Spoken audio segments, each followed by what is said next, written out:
মোৰ আই। ৰচনা doctor APJ Abdul Kalam sir.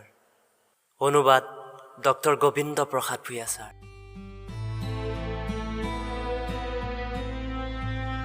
মোৰ সোঁৱৰণিৰ জলঙাৰে এতিয়াও জুমি চাওঁ সেই সময়বোৰলৈ, তেতিয়া মই 10 বছৰীয়া।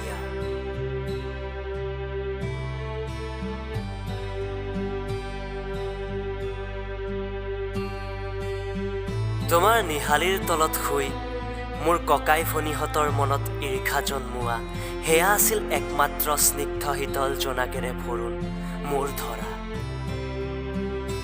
তুমি জানিছিলা আই, মোৰ আই। উচুপি উঠিছিলো মাজৰাতি সাৰ পাই, মোৰ আঁঠুৰ ওপৰত চকু পানী সৰিছিল টপ টপকৈ। তোমাৰ সন্তানৰ দুখ বুজিছিলা মোৰ আই, তোমাৰ মৰমী হাতেৰে মৰম কৰিছিলা আলফুলে, গোটেই দুখৰ বোজাটো তুমি পাতল কৰি দিছিলা।